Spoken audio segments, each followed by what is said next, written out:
Let's see, are we live yet? Are we live? All right, everybody, we're going to get started in about 30 seconds. Bring those questions. I got a lot of questions I see I need to answer. Excellent. Oh, I'm just getting confirmation. Make sure everybody can see me out there. Can you see me? All right, excellent, excellent. I got to get my confirmation first. Okay, everybody. All right, we're waiting to see if we're live yet. We are on the live stream. Let's see. 1 second, everybody. We'll get started. I'm on live.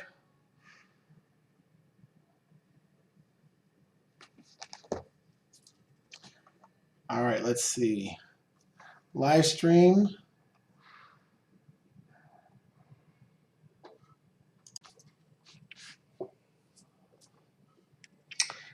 Testing 1, 2, 3. We're going to get started in a second. I just need confirmation that we are live, that everybody can see me from the YouTube channel.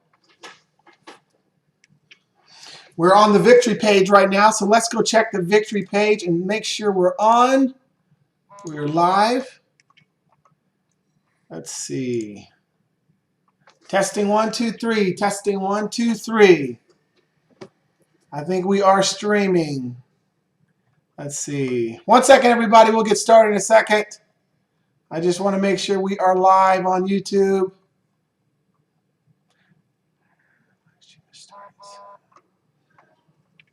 Excellent. Excellent. All right.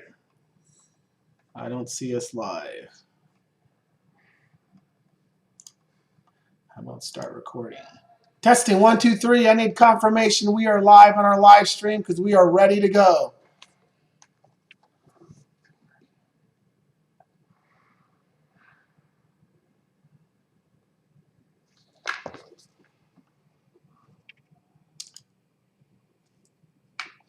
Hello, everybody. We're going to get started in a second. Working. Okay. I guess we are working. I can see you. Okay, excellent. Looks like we are live, everybody.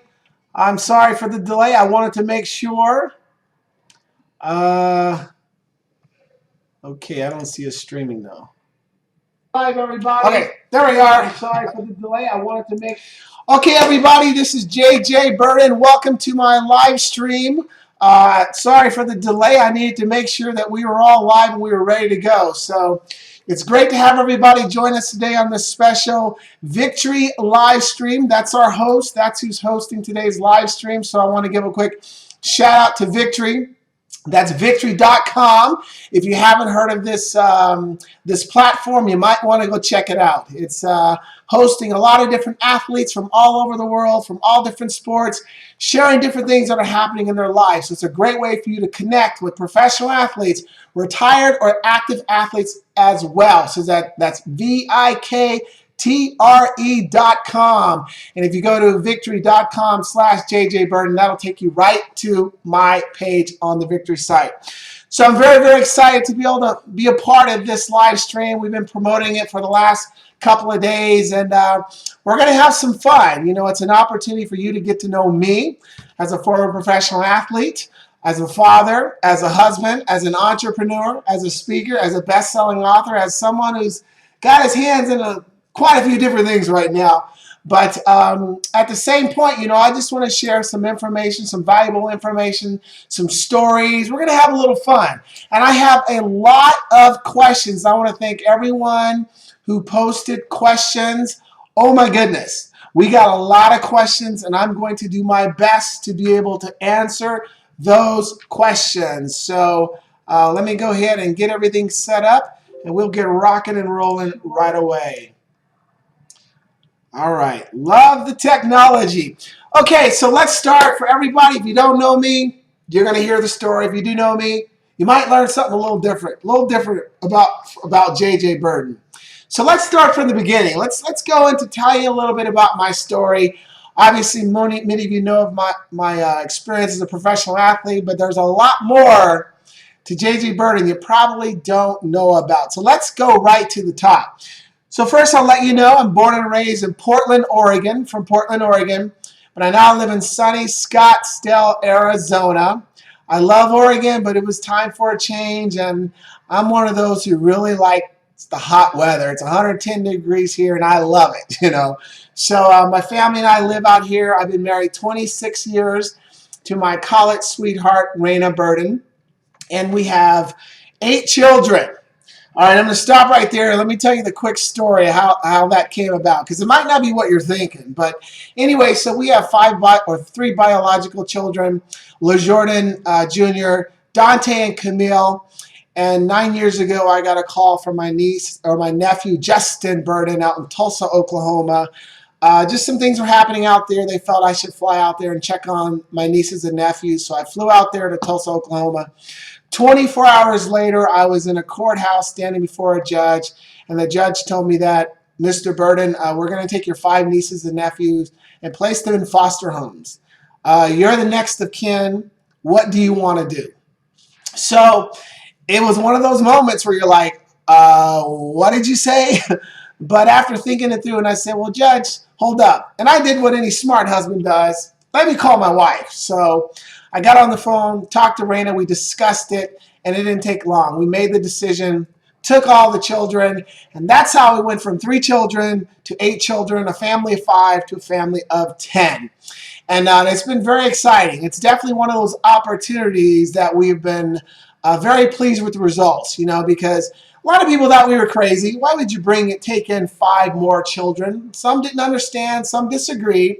But Raina and I saw it as an opportunity to impact 5 more lives. And that is what we did. But they also impacted our lives too, so there was a mutual benefit. So love my family. Kids are growing up. I think there's 3 left in the house now. We've had a lot moving out, getting jobs on their own. We're down to 3. But when people ask me, why do I do what I do? Why do I do what I do? That's it. That's my why. It's my family. It's about taking care of my family, providing for them. And I think that's important, because I think all of us, we do certain things for certain reasons. We have different things that drive us, that motivate us. What motivates you might be different than what motivates me, but I firmly believe in this. And if you're taking notes, you might want to write this one down. If your why is strong enough, the reason why you're doing something, if it's strong enough, the process to get there will not be a challenge. It will not be a challenge. You will do whatever it takes. And in this case, my why is taking care of my family. So I'm doing all that I can to be able to do that. So anyway, so that's a little bit about me from a personal standpoint. Let's start talking a little Lake Ridge High School and the University of Oregon. So I went to Lake Ridge High School, which is in outside of Portland, Oregon, in a suburb called Lake Oswego. I lived in Northeast Portland, so shout out to everybody in Northeast Portland, Killingsworth, 13th and Killingsworth. So I was raised in the inner cities, and my mom heard about a busing program that was taking place where they were busing kids from Northeast Portland to the rich schools of Lake Oswego. And so we got involved in that when I was in the 6th grade. And so I took the bus out, 45 minutes every day to Lake Oswego, and that's how I ended up going to school out there. Had a great experience. Lake Ridge, great school, great people, had so many positive experiences. While I was there, I was a track athlete. I was also a football athlete as well. Very good football player, very good track athlete. But I really didn't know what I wanted to do. I'm an overachiever, so anything that I do it full speed. I work really hard. And all of a sudden, opportunities started opening up. And I was offered an athletic scholarship by a lot of schools for track. But I wanted to also play football. And most of the Division I schools thought that I was too small to play football in college. When I would ask the track coaches, I say, hey, what do you think about me also playing football? And all the major track colleges said, no football, just track. Well, the University of Oregon was the only Division I school that didn't balk at the idea of me one day trying football. And Bill Dillinger and John Gillespie said, hey, if you come run track for the Ducks, we'll see what we can do to at least give you a shot to walk on. So I thought, okay, hey, I just want an opportunity. So I go to Oregon. I run the first year track. Everything's going great. And then I started sneaking and watching the football practices. During the spring season, I'm supposed to be training. I'm supposed to be in the weight room. And I would sneak and watch the football practices in Oregon. And I remember Rich Brooks, who was the coach, and everybody's on the field. And I started doing this for a while. And I was kind of sneaking. But, there's a side to me that thought, I hope Rich Brooks, the head coach, sees me one day. And one day he did. And I was hiding behind the goalpost, and he walks all the way down the field, and he's like, "Hey, JJ, I see you out here. Do you think you can play Pac-10 football? Pac-12 now, but Pac-10." And I said, "Yeah, I do. I can." He says, "Okay, come see me tomorrow." So I go to Rich Brooks the next day, and we're meeting for about 30 minutes. 28 minutes of that conversation was me convincing him that I could play. That I wasn't too small, even though I was 5'10", 155 pounds at the time. I said, I just need a shot. So Rich decided to give me a shot. And he said, hey, come out this fall. We'll give you a shot. If you make it, we'll transfer your scholarship from track to football. If you don't, we'll just transfer it back. And I just thought, hey, I just want an opportunity. And that's what Rich was giving me. So when I go into camp, I remember there was all these wide receivers on this list. I was somewhere way down, I don't know. But I think I was like 9, 10, 12, I don't know. All I knew was that my goal was to move up as fast as I could. And so I did my job. I went in there, I worked hard, I learned the position. 2 weeks later, I was number 2. I was backing up Scott Holman and Lou Barnes, but more on Scott Holman's side. And so that kind of started my college football career. And so for the next 4 years, I ran track. I played football at Oregon. Obviously, I was a student too, so I was striving to graduate, which I did graduate, by the way. And so then senior year. So this is when all the weirdness really starts to happen for me because I was pretty locked in on track. My goal was to make it to the Olympics. I qualified for the Olympic trials in the long jump. I was a Pac-10 champion the year before. My senior year, things are going great. And then all of a sudden, I get this letter being invited to the NFL Combine. And I didn't even know what the Combine was. And if you don't know what the Combine is, Google it. It's a big deal. It's where they invite the top 300-ish college football players, and they come out they fly out to Indianapolis, and they test them. 40-yard dash, vertical, broad jump, quickness. There's intelligence tests. There's weightlifting. They just, basically they run you through there to see if you are worthy of being drafted or where you'll be drafted. So I got invited, and I'm thinking, okay, well, whatever. Let's just go check it out. And I remember going there. I was totally afraid. I was totally intimidated. I was like, what am I doing here? I remember sitting at a table one time with Tim Brown, Aaron Cox, Sterling Sharp, Brian Blades, Anthony Miller, all these star receivers who all went in the first round. I'm like, what am I doing here? But after that, I tested well. I can run fast. I can jump. I can do all that stuff. And I went on my way and went on to finish track. So the track season's going great, my senior year. And then all of a sudden, Rich Brooks is like, hey, do you have an agent? And I said, for what? Well, because you're going to be in the NFL. And I was like, no, I'm not. I'm not going to be in the NFL. He says, no, JJ, you need an agent.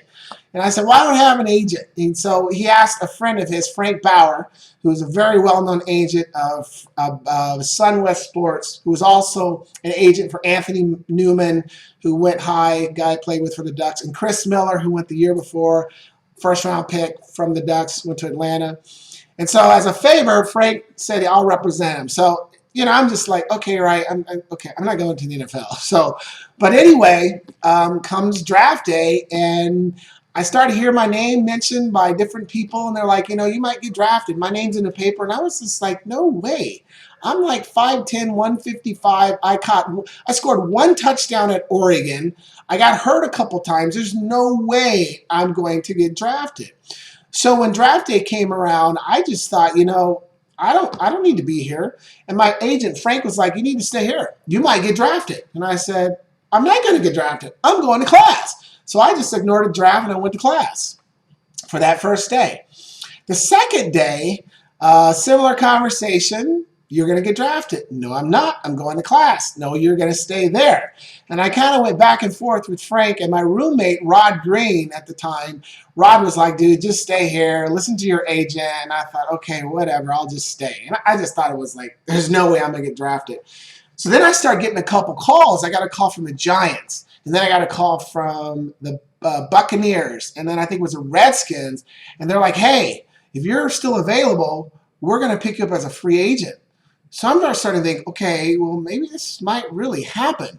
And about 5 minutes later, I get a call, and I pick up the phone. I'm like, hey, this is JJ. And the guy's like, hey, this is Marty Schottenheimer.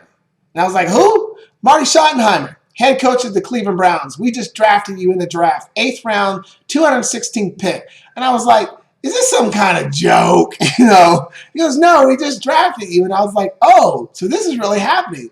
So yeah, it was Marty, and he was on the phone, and the Browns had just drafted me, and I was blown away. I was shocked. Actually, when things relaxed a little bit, I was excited. Rod and I, we were all excited. I'm jumping around, high-fiving and all that stuff. And we get off the phone, and about an hour later, Rod Green gets a call from the Redskins, and then they bring him in as a free agent. So needless to say, both of us was very, very excited. So, but my focus was really track. I wasn't still thinking about playing in the NFL. But now that I got a draft, and I thought, let me go to the Cleveland Browns rookie camp. They invite all the rookies to come in. And I thought, well, let me just go and check it out. Just go see what it's all about. And I remember having a conversation with Bill Dillinger, the University of Oregon track head coach. And he says, JJ, when you go there, don't do any of the drills. We need you. You're going to win Pac-10. You can win nationals. You got a shot for Olympic trials. He says, don't do any of the drills. And I said, Bill, don't worry about it. I never get hurt at these things. Well, that was the wrong thing to say, because when I got to Cleveland, third practice, I tear up my ACL in my left knee. ACL ripped, and track is done. Probably one of the more low points of my athletic career when that happened. It was really difficult, but I remember when I finally kind of, came to, so to speak, I asked the doctor, and I said, Doc, does this mean I'm done? Can I get my speed back? And he said, you can get your speed back. Matter of fact, you can come back faster if you work really hard. So that's when I made it a goal that I was going to work harder than anyone that's ever worked to recover from an ACL tear. So went back to Oregon. Obviously, track was done. I was really disappointed. Nationals was at Hayward Field that year. I wanted to jump in front of the home crowd, so that didn't happen. But I did finish school, graduated and all that, and then headed out to Cleveland. So the NFL career begins. It's 1988. Now I'm going to give you the quick version, because 1998 through 1990 is just a whirlwind tour. I mean, it's just crazy. When you talk about challenges, obstacles, just having so many things thrown your way that should give you a reason to quit. That was me. So I go to Cleveland. First year I'm on injured reserve. My job is to My job is to watch practice, sit on IR, get healthy, learn the system. So when I first got there, I didn't think I could play in the NFL. Too small, too little, no way. But during that year, I started to realize that, I could actually play in this level. I could play at this level. I just got to get healthy. Now, I've kind of ballooned up to about 157 pounds, still 5'10", the smallest player, lightest player, in the league at the time. But I spent that year just watching and observing and learning. Next year, I go through camp. It's time to start practicing. I have a really good camp. Matter of fact, I had the most catches of any of the wide receivers in the preseason. And I'm thinking, I'm going to make the team. Even though I'm about 75% healthy, I'm going to make the team. Well, they get down to those final cuts. They're down to 7 receivers or 8 receivers. And they're keeping 5. And they're going to cut 3. And I was one of the 3. And I remember waiting. I'm thinking, okay, I'm going to make it. But sure enough, I got the call, bring your playbook. That means you're getting cut.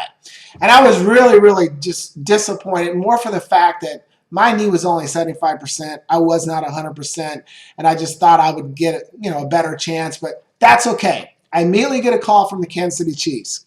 So I fly out to the Chiefs right away, and I have a workout. Marty Schottenheimer's there. Al Saunders, the receivers coach, is there. I have a great workout. I run a great 40 time. These guys are like, okay, we want to put you on injured reserve. No, what is it? We want to put you on the practice squad.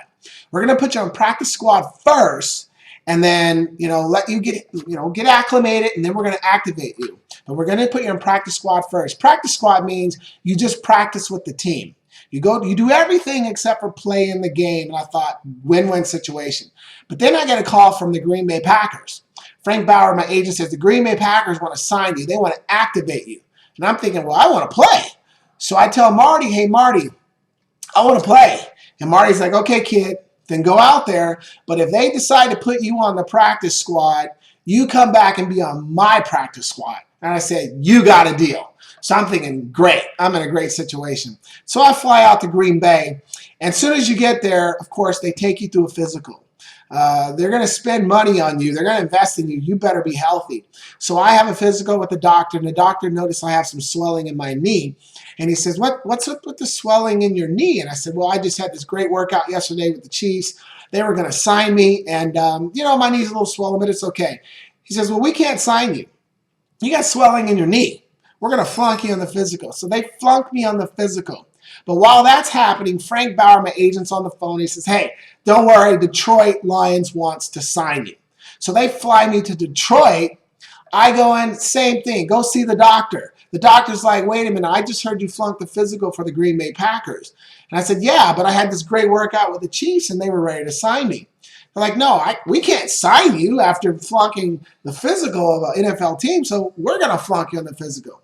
So they flunked me on the physical, and I'm thinking, well, that's okay. I still have the Chiefs. So I fly back to Kansas City, and on my way there, we're on the phone with Schottenheimer and everybody, and they're like, well, what happened in Detroit and Green Bay? We hear you flunked the physical. And I'm like, well, because I had that great workout with you, remember? And he said, well, we can't sign you because you flunked 2 NFL teams' physical, so we're going to change your status and flunk you on our physical. And I'm like, are you serious?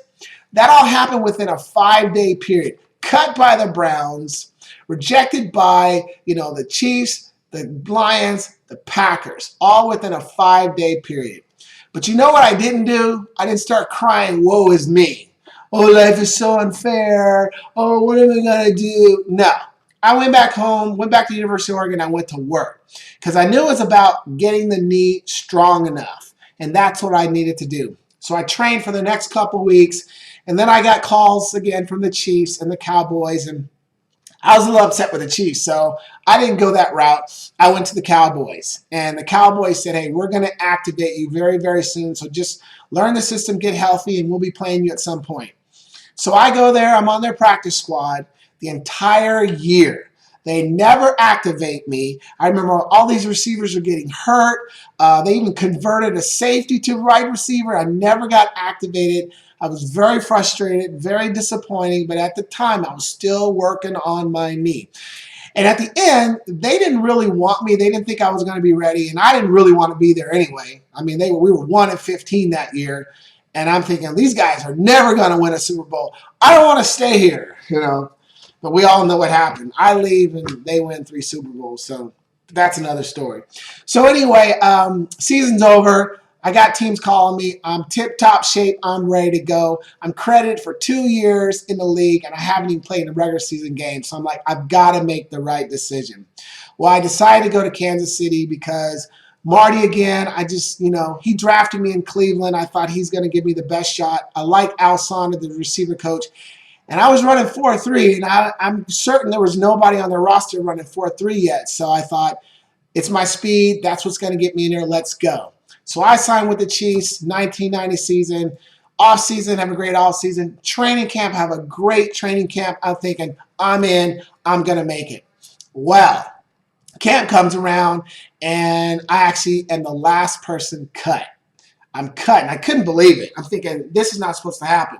But Marty calls me, says, hold up, stay in town. We're going to bring you back in 2 weeks. I just got to do a couple things. So 2 weeks goes by, and I'm waiting. My wife, she's just pregnant. We just got married. We're like, struggling financially. And sure enough, I get a call the third week. The Chiefs bring me on the team. I get on the practice squad. I get active, and the rest is history. And I'm on a team, and my career kind of takes off after that. So I love to tell that story because a lot of times, you see athletes, you see different people that have had a degree of success. You see the glory, but you don't know the story. You don't know the journey that they traveled, the obstacles, the challenges, the setbacks. And what makes a true champion, a true achiever, is when they can handle those setbacks as bumps in the road, just temporary setbacks, but they keep moving forward. And that's a message I always preach to everyone. Just keep moving forward. So love my career, had a great time. Obviously, my years in Kansas City were very memorable, playing with great guys like Derek Thomas, Neil Smith, Willie Davis, Keith Cash, Brian Barker, Nick Lowry, and of course, Marcus Allen and Joe Montana was certainly a thrill. I mean, getting to play with Joe was a highlight. When people ask me a lot of times, what's the highlight of your career? Because I didn't make it to a Super Bowl. I said, well, it's probably playing with great guys, but playing with guys like Joe Montana. Someone that I watched when I was in the 8th grade play. Now I'm in the huddle with him. Joe Montana. It was really a thrill, and took me a while to get used to playing with Joe, but great guy. I just, a regular Joe, very down to earth, and what an unbelievable athlete as well. So, and then had a great time in Atlanta too. Met a lot of great guys: Terrence Mathis, Bert Emanuel, Jesse Tuggle, Craig Hayward, great guy. Just Chuck Smith. There were so many great guys, and it was nice. And I was happy when the career was over. I retired after 9 years, and when you're 5'10", 157 pounds, playing a big man's game like that, and everybody tells you too small, it makes you feel good when you prove a lot of people wrong, and we're able to do something that many people haven't been able to do. So let's talk a little bit about life after football. Let's talk about the transition for me, because I took my career every day. It was my job. It was what I did as for a living. It was my job. It's how I took care of my family. Just because I was a professional athlete, I didn't think I was better than anyone else. I treated everybody with respect and kindness because that's how I wanted to be treated as well.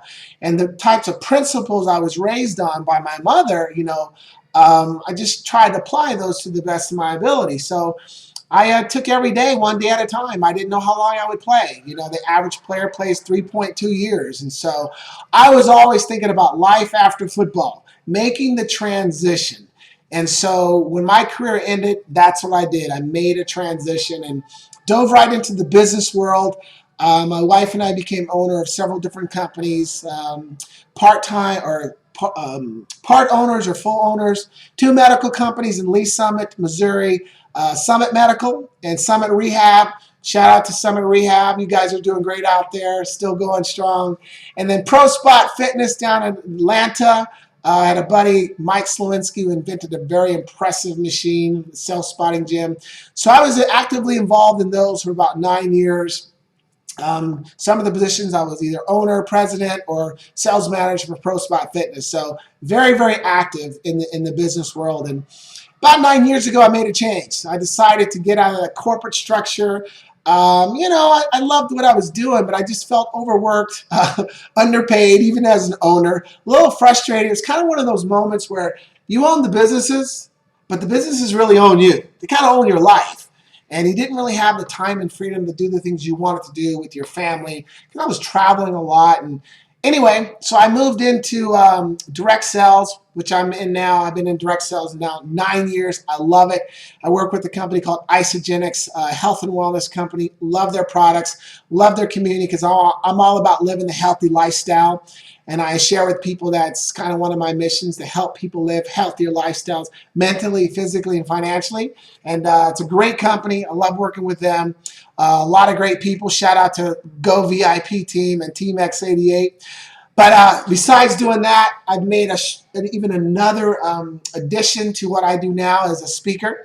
I'm a motivational speaker and now a new best-selling author as well. So it's been nice to kind of make those transitions to life after football, because it's tough. A lot of guys don't know what they're going to do. Making that transition is very, very hard. I did graduate from college, so I could have gone that route, but I didn't. But a lot of the things I learned through the different experiences I had definitely helped me as an entrepreneur. So that's a little bit about the transition. So let's talk a little bit more about a couple things I want to share before I go through some of my questions. Yeah, let me go back a little bit because I got a lot of questions on this, and I want to talk just a little bit about the process of just being a professional athlete, being a professional football player, because what you see on TV is not always, I don't know, you don't see everything. You guys see some, but you don't see everything, and it's really tough. And as I said earlier, it's a business. It's very, very competitive. You got some of the best athletes in the world. You have, maybe 1,760 players have a privilege every year to make a play on the NFL team. And the competition is unreal. But more, I tell you what, everybody's fast, everybody's strong, but it's really the mental part that really separates the players. And I tell people one of the most challenging parts of being a professional athlete in the NFL, it wasn't the physical part, because we all work out and all that. It's the mental part. It's the pressure to perform all the time. You're under a microscope nonstop. You're constantly being scrutinized on what you've done and how you do it. And there's always somebody there ready to take your job, and there's variables you can't control. So knowing that was an element of it, that's why I was always, again, planning for life after football, because I wanted to make sure I had a plan B, and I definitely think I did. So excellent. All right, so let's talk about a couple other things I want to hit. I want to talk a little bit about free agency.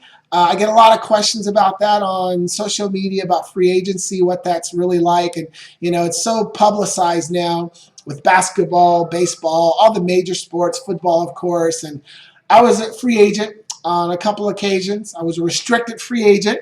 That's where you can, solicit your services, go to different teams. And once they give you an offer, the team you're with has the ability to match it. But I was an unrestricted free agent, really with, I think you'd say, some power, so to speak, one time. And that was at the end of my career. Or actually, that was year 7, my last year with the Chiefs. And that was really interesting because I really wanted to stay with the Chiefs. But I was an unrestricted free agent, so it was an opportunity for me to go see, who might offer me a little bit more. Because you see a lot of guys making $1 gazillion, but remember this, not all the players are making all that kind of money, all right? There's a very small percentage that are making all that extra dough, the millions and millions. Most of us aren't, yeah, don't get me wrong, it's good income, but still it's not what you see everybody else is making. That's why, again, having a plan B was always important. So I wanted to make sure I chose the right team, and I ended up going to Chicago and Atlanta, and those teams were very, very interesting to me. And I chose the Falcons, and I remember when they made an offer, I went back to Kansas City to give them a chance to match it. A lot of free agents don't do that. And the Chiefs decided that I wasn't worth that. So for all you Chiefs fans, that's why I ended up leaving. I wanted to stay, but it didn't work out. So anyway, but ended up going to Atlanta because – it was my opportunity to see if I was worth more than what my current team was offering. And that's why when you see guys like Kevin Durant and all these different free agents that are moving around, you work hard, you sacrifice, you do so much, to reach a certain level so you have the choice, you have the option. And we might not always understand or agree, but as an athlete, we have a certain small window where we've got to capitalize. We've got to be able to take advantage of that opportunity. So I never fault when I see a player move or change teams because I know some of the circumstances that are involved. And, it's just helping you understand that at the end of the day, I think in a lot of perfect scenarios, the players would usually like to stay with that team, but it doesn't always work in that capacity. All right, so let's talk about a couple of things that are very dear to me right now. I want to spend a little time talking about this. So if you have been following me on social media, we've been talking a lot about this book. This is my first book, When Opportunity Knocks, 8 Surefire Ways to Take Advantage. which became a bestseller on Amazon. It's our year anniversary. So that's why I've been talking about a lot. I released it a year ago. We've been doing a really cool special, downloading it on Amazon for 99 cents. Yeah, 99 cents. Or buy it on my website, jjbirden.com, for $9.95, where I'm signing these. And, I'm very excited, proud about that accomplishment. It was a goal I set many, many years ago. But to be able to do it with the help of my mentor, Mr. Dr. Will, shout out to Dr. Will Moreland, it was an awesome project. And I love it because I wrote it for everybody. I wrote it for everybody. It doesn't matter who you are, what industry you're in, male, female, young, old. No, it's for everyone because everybody has opportunities. And let's phrase it this way. We all have something we want, a goal, a dream, a vision, something we want to improve, something we want to attain. I call it opportunities. But many times you see people, they either don't recognize the opportunity, or when they get the chance, they don't seize it, And some do seize the opportunity, but they don't know how to maintain it. So in my book, I share 8 simple principles of how you can seize and maximize opportunities in life. And so if you're watching this and you're asking yourself, is this for me? It's for you. I can't tell you how many different people from all different walks of life have posted different testimonials and so forth, and just how the book has connected with them. And I wrote a lot of stories, but there's a lot of real life lessons that you'll definitely be able to relate to. I'm going to highlight just one thing in here. There's, the process of writing the book. I'm not going to go into that because I've been sharing that on the my live streams and my social media pages. But there's so many great moments in this book that I love. And I want to share one with you, and it's in the foreword. The foreword was written by my wide receivers coach, Al Saunders. Now, when I read this, I want you to think about yourself. If you've ever been in a situation where you felt the odds were against you, where you couldn't do it, where nobody believed in you, or maybe somebody gave you a chance, but they knew you were going to fail. I want to read this to you. I'm going to read just a little bit. Okay, so Al Saunders says, upon meeting the 5'10", 157-pound player, JJ Birden, I couldn't help but wonder, what on earth was our front office thinking when they offered this young man a contract? At first sight, he certainly didn't appear to possess any of the physical characteristics this game of a huge man with fierce contact, where fierce contact is demanded, nor did he seem to possess any of the traits necessary to excel at the wide receiver position. In the run first, physically demanding style of the offense run by Marty Schottenheimer and the Kansas City Chiefs. In the previous seasons, he had great players like the Nigerian Nightmare, Christian Okoye, big receivers like Stephon Page, Pete Manley, Emmanuel Harris, Rob Thomas. On the surface, JJ appeared to have no chance whatsoever. Let me read that again. On the surface, JJ Birden appeared to have no chance whatsoever to make the team's final roster. A camp guy, said the scouting department. Someone to run pass routes in training camp to give the veterans a break and keep them fresh. He has a track background, some speed and quickness. They said maybe he'll give the defensive back some good work in practice. Here's the final thought. As it manifests itself many times in JJ's life, and most likely in the lives of each of you who are reading this, here again was a situation in which a major obstacle that seemed overwhelmingly was being presented. Adversities, who doubted his ability to succeed, were present, and the task of maximizing his physical and mental, emotional, and spiritual potential were in question.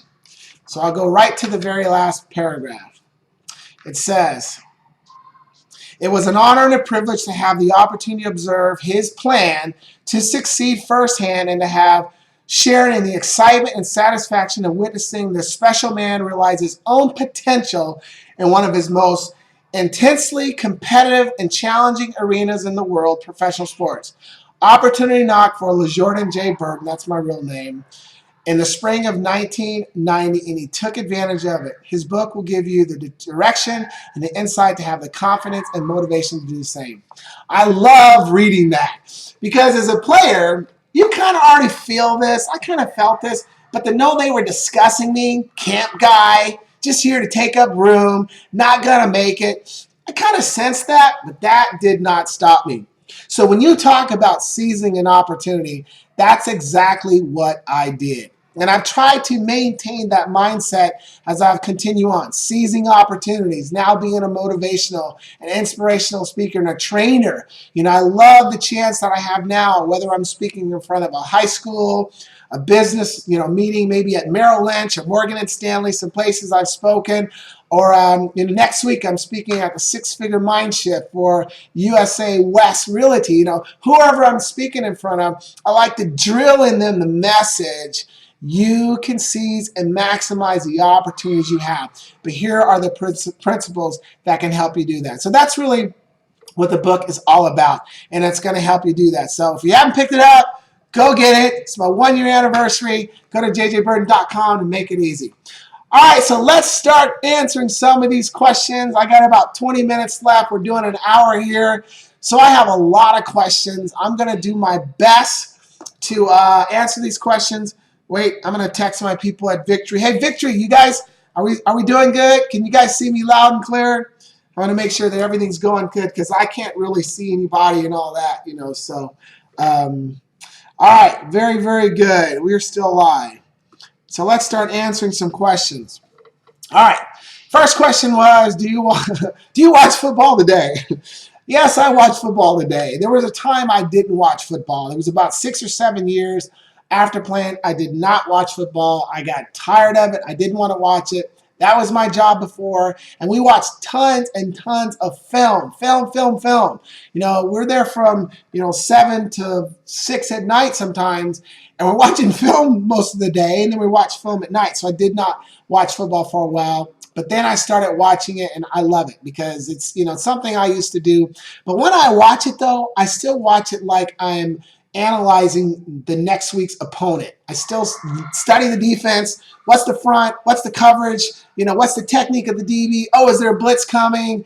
I'm critiquing receivers, and if you ever watch, come with me. If you're ever here with me live watching the game, I'm very loud and I'm all over the place. So yes.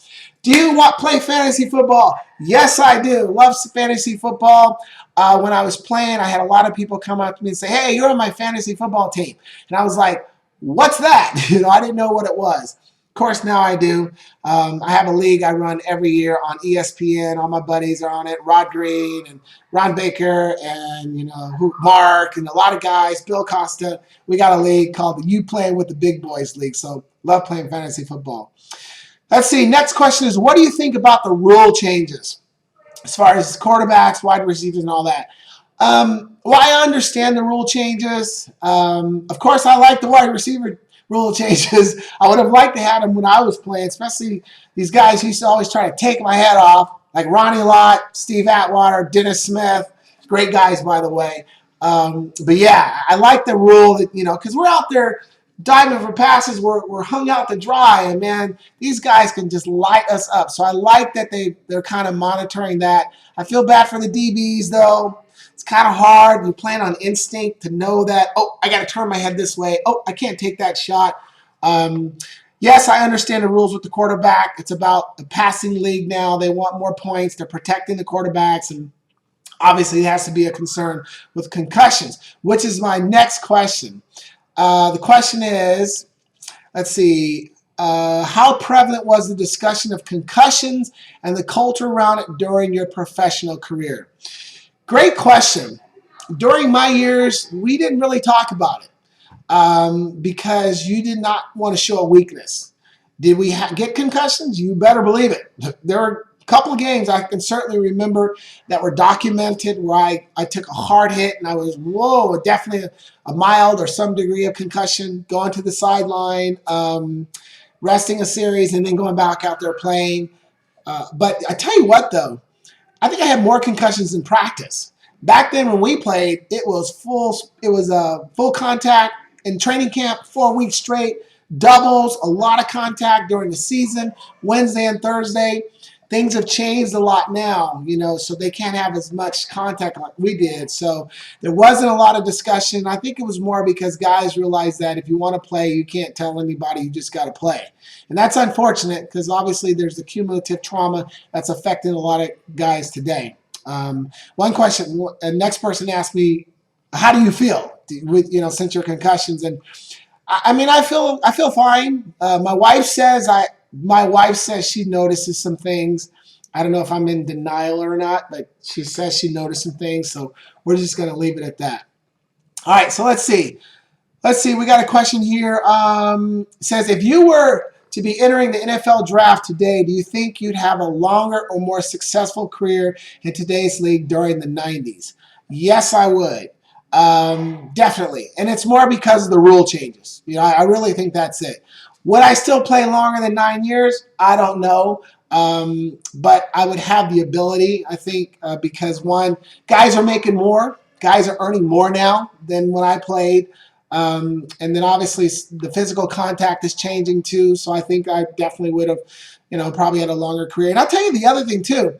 I tore my ACL up my rookie year and my last year, both times on artificial turf. Okay, nobody hit me. I was just cutting. So nobody has that type of turf, I believe. I don't think they have now the field turf, which is much better, I think, than the AstroTurf, and then you have natural grass. So would I have torn my ACL up twice? Probably not. Who knows? So good question. All right. So what's one piece of advice you would give other pro players who are starting to think about what's next? The advice I would give them is start thinking about what's next right away. Once you make a team, once you make a roster, start planning for life after football right away. Don't wait till the end of your career. Don't wait till after your career. And what I would encourage them to do is take advantage of social media. Build your brand. You are the brand. You're the brand. Build that brand through social media, developing your network, making contacts, engage with the fans, build up your network and make these contacts so that you have options when your career is over. You have different avenues you could go down. I think, players today are a huge advantage of social media. Obviously, some people use it in a negative sense, but it can be used in a positive sense. And I think the networking and connecting is a great way to create some options once life after football is over. Save your money. Save. Live a very frugal lifestyle. And don't upset anybody because you can upset someone in the NFL and you could be blackballed. So you want to make sure you don't do that. Let's see. What does your morning routine look like? How do you get primed and pumped up for a successful day? Well, my morning routine is I'm very regimented. I'm very structured. As professional athletes, as athletes in general, we're so used to structure. We're told what to do, when to do it, when to eat, when to go to practice, when to go to the meeting, when to go to the airport, structure. So I've tried to maintain that structure in my life because, it's just how I best function. So I have a weekly calendar, I have a weekly schedule. It's on my desk, it's on my smartphone. So I follow my schedule to a T. And every night I review my schedule. Business-wise, what am I doing in my business isogenics? What am I doing for my speaking? What things I need to do there? What am I doing on social media? Family time, spirituality is very important to me. When do I have allocated time for that? When is date night? When am I with my wife? When am I with my children? So I'm very regimented. So in the morning, I start out, I look at the schedule and I go to work. I do what I need to do. So, and then somewhere in there's a workout. I'm about living the healthy lifestyle, but I'm one of those who, if you're going to talk the talk, you need to walk the walk. So I do live the healthy lifestyle. I'm very active. I'm in the gym. I'm running. I'm doing something to keep busy. And I'm really good about my nutrition. That's why I love Isogenics, because they've got great nutrition, which makes it easy for me. Cuts down the flavor fatigue decision fatigue, because I know what to eat, when to eat it, and all that. So it makes it a lot easier. So anybody out there that's really looking to achieve their wellness goals, just remember, what you eat matters just as much as what you do. So what you put in your body matters pretty much more than what you do with your body. It's the 80-20 rule. It's 80% nutrition, it's 20% of what you do. So remember that. Next question. What were some of the... Oh, here's a good one. Did you ever take steroids or HGH? Someone sent that question to me. Simple answer. No, I never took steroids or HGH. No. And the follow-up question was steroids really big when I was in the NFL? You know, guys, I played 9 years, 4 different teams, around a lot of people. I never heard anything about steroids. I never heard anything about it. I wasn't the guys I hung out with. I don't know of them ever taking steroids or talking about it. I just never heard anything about it. As football players, we work out year-round almost. Once the season's over, we take a couple of weeks off, and then we're working out from February all the way to the playoffs end, and we work really, really hard. And our drug testing was very intense. I remember your number got called up, which was random testing. You're in a stall, and someone was watching you take the test, if you know what I mean. If you're in Hawaii on vacation in June and your number comes up, you got 48 hours to do the drug test, and they're going to send someone to you. So, no, I didn't take steroids. I don't know if anybody else did. I mean, do guys take it? Did guys take it? I don't know. We see all this stuff, what's going on, and all I know is I didn't take anything. And I'll tell you one thing. When I went from Kansas City to Atlanta, I was 157, 158 that year, and I wanted to bulk up. I went into Atlanta at 180 because I had this cockamamie idea that I needed to be heavier when I went to Atlanta. Big mistake. That was a bad decision. That's another story. But anyway, and I gained 20 pounds basically lifting weights, eating a lot of protein, carbs. I mean, I was eating just a lot. And I had a trainer, Von Ray Johnson, and I went in at 180. And I was big. I was strong. But I realized I couldn't carry the weight, and it caused a lot of hamstring problems for me too. And I ended up dropping my weight later on in the season about to 162. But the point is, I did it naturally. And I was like, why would someone need to do HGH or steroids? You could do it naturally if you just follow a plan and you're disciplined. All right, I'll get off my soapbox on that one because I could go on and on about that one. Why did you retire? I retired because my last year I had an ACL ligament tear in my right knee. I went through rehab and I was 100%. And I started thinking, JJ, you got 9 years in, you're 100%, or at least you're healthy right now. You have children, you have time, you could spend time with your children. You want to be able to run and jump and play with your children, or you want someone to carry off the field one day. And I thought, you know what, let's stop while we can.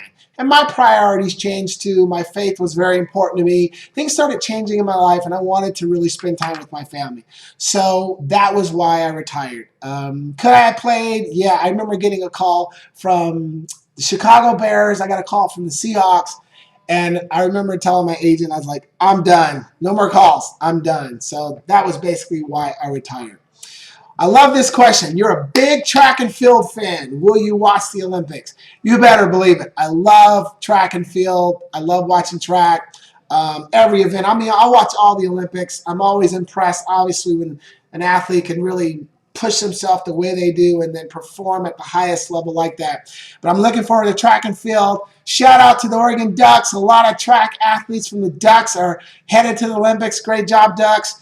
And a little extra shout out to Devin Allen. Check out Devin Allen, the wide receiver, hurdler. Keep an eye on that kid. All right, here's another question. Follow up. And I like this one too. Would you have had played in the NFL? Oh, this is good. Would you have played in the NFL if you had not torn your ACL your senior year at Oregon?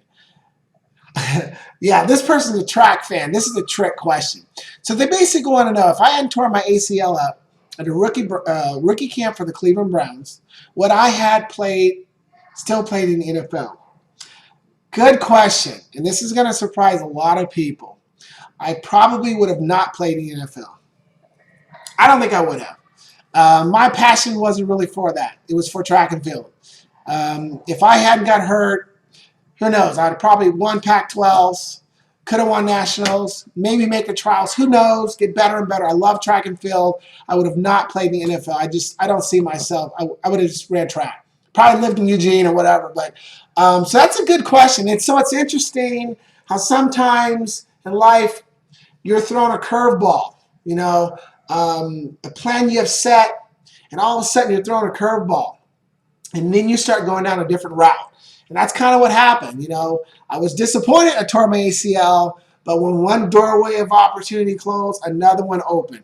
And when that door opened, I went after it and, played 9 years. So, all right, how we doing? We got 6 minutes left. We're definitely winding down. We got a couple more questions I want to answer. Let's see. Okay, let's take this one here. I like this question. What advice would you give anyone who wants to write a book? Yeah. Well, the advice I would give you is, one, go check out my blog. I wrote a blog on this a year ago, how to write a book, because I just went through the process and I learned a lot working with my mentor, Dr. Will Moreland. But my advice would be, I do some research. There's a lot of great blogs out there. There's a lot of good content out there to give you direction on starting the process. Get a mentor. Get a mentor. One of the biggest advices I could give you, because having Dr. Will there to walk me through the process, to literally hold my hand through the process, made a big, big difference. He already walked down that road. He's a best-selling author, written 25 books or whatever. So here's someone that already did it. So he could clearly take me through the process, and he did. So definitely do some research, hire a mentor, and go find my blog on how to write a book, because that answers all that in detail. Next question I have, this is a good one too. How do you improve your speed? This probably is from some young athlete out there trying to work on that speed. I was a track athlete. Obviously, that made a big difference. And I always tell young athletes, if you're not playing baseball, if you're not a really good baseball player in the spring and you're playing football or basketball, run track and field. That's one of the best ways to improve your speed. In order to get faster, you got to train to run fast, and you got to practice fast. You got to do all of that, and that helps you in a big, big way. I always used to train like a 100-meter sprinter during my NFL career during the off seasons so that I could maintain that 4.3 speed, and it was key to me being able to run that fast my last year. So that's a tip for you. Run track and field. Look at some of those speed workouts on the internet.